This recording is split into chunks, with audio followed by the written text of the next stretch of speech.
Welcome to another video. आज जो हम स्टार्ट कर रहे हैं वो एक सीरीज़ ऑफ द लेक्चर्स कर रहे हैं किस पे, एंटी हाइपरटेंसिव ड्रग्स पे। एंटी हाइपरटेंसिव ड्रग्स से स्टार्ट करने से पहले हमें ये पता होना चाहिए कि फिजियोलॉजिकल पैरामीटर्स कौन से हैं। Physiological parameters of blood pressure, parameters of blood pressure के ब्लड प्रेशर कैसे कंट्रोल होता है और ब्लड प्रेशर किस पे डिपेंड होता है। ठीक है जी। अब जो ब्लड प्रेशर है वो मेनली हमारे दो टाइप का होता है ब्लड प्रेशर। उसके मतलब दो कंपोनेंट होते हैं, एक होता है systolic blood pressure, systolic BP and the diastolic BP. अब जो हमारा सिस्टोलिक बीपी होता है उसका मतलब क्या है कि जो मैक्सिमम प्रेशर हो, ठीक है, maximum pressure in the major vessels और the artery when the left ventricle is contracting at the peak of the systole. मतलब जब हमारा लेफ्ट वेंट्रिकल कॉन्ट्रैक्ट करे उस वक्त, मतलब कॉन्ट्रैक्ट मतलब पीक पे हो, उस वक्त जो मेजर वेसल्स में ब्लड प्रेशर होगा वो सिस्टोलिक ब्लड प्रेशर कहलाएगा। और जो डायस्टोलिक ब्लड प्रेशर कब कहलाएगा कि pressure in the major vessels when the left ventricle is relaxing. मतलब जब लेफ्ट वेंट्रिकल रिलैक्स कर रहा हो उस वक्त जो मेजर वेसल्स में ब्लड प्रेशर हो उसको हम कहते हैं डायस्टोलिक बीपी। अब जो सिस्टोलिक बीपी है वो किस पे डिपेंड करता है, डायस्टोलिक किस पे डिपेंड करता है हम वो देखते हैं। जो सिस्टोलिक बीपी होता है वो डिपेंड करता है कार्डियक आउटपुट पे। किस पे? कार्डियक आउटपुट पे। और जो डायस्टोलिक बीपी होता है वो मेनली डिपेंड करता है टोटल पेरिफेरल रेजिस्टेंस पे, टोटल पेरिफेरल रेजिस्टेंस पे। ठीक हो गया। जब जो कार्डियक आउटपुट है वो मेनली डिपेंड करता है दो चीज़ों पे, एक होता है स्ट्रोक वॉल्यूम और दूसरा होता है हार्ट रेट। ठीक है, हार्ट रेट का आपको पता है कि एक मिनट में 72 नॉर्मली हार्ट रेट होते हैं। अब जो स्ट्रोक वॉल्यूम में वो क्या है, the volume of the blood ejected by the left ventricle right ventricle पर बीट। एक बीट में जो वॉल्यूम इजेक्ट हो लेफ्ट वेंट्रिकल से, हम लेफ्ट वेंट्रिकल उठा रहे हैं, वो स्ट्रोक वॉल्यूम कहलाता है। अब जो स्ट्रोक वॉल्यूम है वो मेनली किस पे डिपेंड करता है हम वो देखते हैं। अब ये पढ़ने का मकसद ये है कि इन चीज़ों को ही जो ड्रग्स है हमारी वो इनको मतलब चेंज करती है तो हमारा ब्लड प्रेशर कंट्रोल होता है, वो हम ड्रग्स में देखेंगे कैसे होता है। अब स्ट्रोक वॉल्यूम जो है ना वो किस पे डिपेंड करता है, तीन चीज़ों पे डिपेंड करता है। एक होती है contractility of the heart, contractility of heart मतलब कि हार्ट कितनी स्ट्रेंथ से कंट्रैक्ट कर रही है। अगर ज़्यादा कंट्रैक्ट करेगी तो स्ट्रोक वॉल्यूम बढ़ेगा, अगर स्लो कंट्रैक्ट कर रही है, स्ट्रेंथ स्लो है तो स्लो स्ट्रोक वॉल्यूम होगा हमारा। दूसरा जो पैरामीटर होता है वो होता है प्री लोड। ठीक है, प्री लोड पे डिपेंड करती है। और जो तीसरा पैरामीटर होता है वो होता है आफ्टर लोड। ठीक हो गया जी, आफ्टर लोड। अब जो प्री लोड है वो प्री लोड हमारा क्या है मैं आपको बताऊं कि volume of the blood in the left ventricle at the end of the diastole. मतलब जब डायस्टोल हमारा हो, जब रिलैक्सिंग मतलब हार्ट रिलैक्स कर रही हो, जब पता है आपको जब हार्ट लेफ्ट वेंट्रिकल रिलैक्स करता है तो उसमें ब्लड जो है ना आती है, जब वो relaxing at the end of the relaxation हो उसमें जितना भी ब्लड पड़ी हो उसके वॉल्यूम को हम एंड डायस्टोलिक वॉल्यूम बोलते हैं। क्या बोलते हैं? And diastolic volume, the volume of the blood at the end of the diastole. अब मतलब उसके जैसे जो जितना लोड पड़ रहा है हार्ट पे उसको हम बोलते हैं प्री लोड। ठीक है, मतलब volume of the blood in the left ventricle at the end of the diastole उसको एंड डायस्टोलिक वॉल्यूम बोलते हैं और वो हमारा क्या होता है, प्री लोड होता है। अब जो एंड डायस्टोलिक वॉल्यूम होता है वो किस पे डिपेंड करता है, अब सोचें।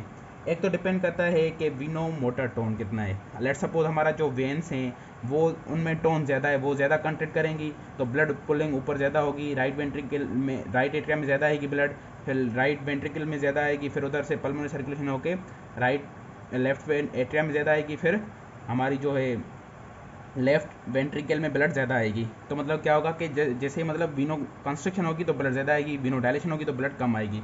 तो डिपेंड एंड डायस्टोलिक वॉल्यूम किस पे डिपेंड करता है, एक डिपेंड करता है विनो मोटर टोन, किस पे, विनो मोटर टोन।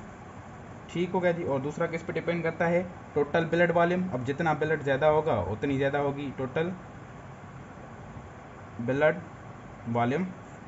और तीसरा हमारा किस पे डिपेंड करता है, डायस्टोलिक टाइम पे। किस पे? डायस्टोलिक टाइम पे। क्या मतलब डायस्टोल मतलब क्या, हार्ट जो है हमारी रिलैक्स कर रही है और उसके लिए जितना ज़्यादा बड़ा टाइम होगा उसमें ज़्यादा ब्लड पुलिंग मतलब पोर होगी, उसमें ज़्यादा ब्लड आएगी, अगर कम टाइम होगा तो कम ब्लड आएगी। ठीक हुआ जी। मतलब ये प्रीलोड किस पे डिपेंड करता है, एंड डायस्टोलिक वॉल्यूम पे। ठीक है, कि डायस्टोलिक के दौरान कितना जो है ना हमारा ब्लड का वॉल्यूम पड़ा हुआ है। ठीक है, नॉर्मल जो होता है 140 होता है, 140 ml, उसमें जो है ना 70 ml जो है ना स्ट्रोक वॉल्यूम हो जाता है। और जो एंड डायस्टोलिक वॉल्यूम है हमारा वो किस पे डिपेंड करता है, विनोमोटर टोन पे, मतलब विनोमोटर टोन ज़्यादा होगा, कंट्रैक्शन ज़्यादा होगी, ठीक है, वीनस रिटर्न ज़्यादा होगा, वीनस रिटर्न ज़्यादा होगा तो एंड डायस्टोलिक वॉल्यूम बढ़ेगा, टोटल ब्लड वॉल्यूम पे, एंड डायस्टोलिक टाइम पे, 3 चीज़ों पे, ठीक हुआ जी। अब जो हमारा आफ्टर लोड होता है वो किस पे डिपेंड करता है क्या, पहले वो समझिए हम।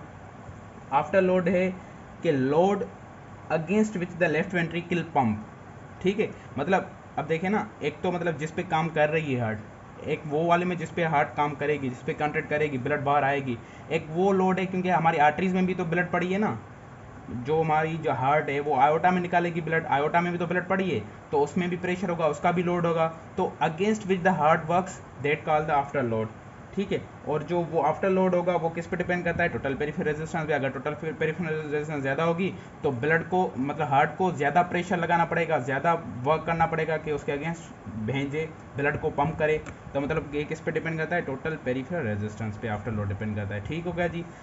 अब जो टोटल पेरिफेरल रेजिस्टेंस है ये फिर किस पे करती है डिपेंड, ये हम दूसरा कंपोनेंट कर रहे हैं, ये डिपेंड करती है आर्टीरियल टोन पे, आर्टीरियोलर टोन पे, ठीक है। मेनली जो हमारी आर्टीरियोल्स होती हैं, जो कैपिलरी बेड के साथ होती हैं, उनकी जो रेजिस्टेंस होती है, ठीक है, अगर वो ज़्यादा कंस्ट्रक्टेड हैं, ठीक है, ब्लड को ज़्यादा मतलब रेजिस्टेंस हो रही है आगे जाने में कैपिलरीज में और वेंस में, तो टोटल पेरिफेरल रेजिस्टेंस हमारी क्या हो जाती है, बढ़ जाती है। तो ये था सारा। ब्लड प्रेशर किस पे डिपेंड करता है, एक सिस्टोलिक बीपी होती है, दूसरी कौन सी होती है, डायस्टोलिक बीपी। सिस्टोलिक बीपी किस पे मेनली करती है, अब हमेशा के लिए याद रख लें, आगे के लिए आसानी होगी, कार्डिक आउटपुट पे डिपेंड करता है। कार्डिक आउटपुट किस पे डिपेंड करता है, 2 चीज़ों पे, stroke volume and the heart rate. Heart rate ऐसे नोट कंट्रोल करता है, ठीक है, और स्ट्रोक वॉल्यूम क्या है, स्ट्रोक वॉल्यूम 3 चीज़ों में, कंट्रैक्टिलिटी ऑफ द हार्ट, जितनी कंट्रैक्ट बढ़ेगी स्ट्रोक वॉल्यूम बढ़ेगा, प्रीलोड, ये 2 चीज़ें याद ना हो, आपको याद होना चाहिए, किस पे डिपेंड करता है, वीनस रिटर्न पे, जितनी वीनस रिटर्न ज़्यादा होगी उतना एंडास्टोलिक वॉल्यूम ज़्यादा होगा, उतना प्रीलोड ज़्यादा होगा, after load total peripheral resistance पे। और उसके अलावा जो दूसरा कंपोनेंट है diastolic BP total peripheral resistance पे डिपेंड करती है, और वो किस पे करती है, आर्टीरियल टोन पे। अब देखें आप, अगर हम आर्टीरियल टोन कम करेंगे, ठीक है, मतलब आर्टीरियल डायलेशन करेंगे तो हमारा टोटल पेरिफेरल रेजिस्टेंस कम हो जाएगा, तो हमारा टोटल डायस्टोलिक बीपी कम हो जाएगा, मतलब हमारा बीपी रिड्यूस हो जाएगा। सिस्टोलिक बीपी हम क्या करेंगे, कार्डिक आउटपुट को डिक्रीज करवाएंगे। कार्डिक आउटपुट कैसे डिक्रीज होगा, यहाँ तो कंट्रैक्टिलिटी आप हार्ट को डिक्रीज करेंगे, यहाँ तो प्रीलोड एंड डायस्टोलिक वाले मतलब क्या, आर्टीरियल डायलेशन करवाएंगे, ऐसे डिक्रीज होगा। यहाँ तो मतलब टोटल पेरिफेरल रेजिस्टेंस कम करेंगे तो हमारा कार्डिक आउटपुट डिक्रीज हो जाएगा। यहाँ तो हम हार्ट रेट को डिक्रीज करेंगे, हमारा कार्डिक आउटपुट डिक्रीज हो जाएगा, तो हमारा सिस्टोलिक बीपी कम हो जाएगा, तो हमारा मेनली ब्लड प्रेशर कंट्रोल होगा। अब यही सारी ड्रग्स जो है ना इन पैरामीटर्स पे काम करेंगी, यहाँ तो हार्ट रेट पे काम करेंगी, यहाँ तो स्ट्रोक वॉल्यूम में उसमें कंट्रैक्टिलिटी पे, यहाँ तो प्री लोड पे, यहाँ तो आफ्टर लोड पे कार्डिक आउटपुट डिक्रीज हो जाएगा, यहाँ तो टोटल पेरिफेरल रेजिस्टेंस पे काम करेंगी। तो ये ऐसे ही काम होती है। अब जो नेक्स्ट वीडियो होगा हमारा, उसमें हम क्या पढ़ेंगे, उसमें हम करेंगे physiological control of the physiological control of the blood pressure, कि हमारा जो ब्लड प्रेशर होता है वो फिजियोलॉजिकली कैसे कंट्रोल होता है हमारी बॉडी में, ठीक है जी। उसके बाद हम ड्रग्स इंशाल्लाह स्टार्ट करेंगे। तब तक के लिए अल्लाह हाफिज़।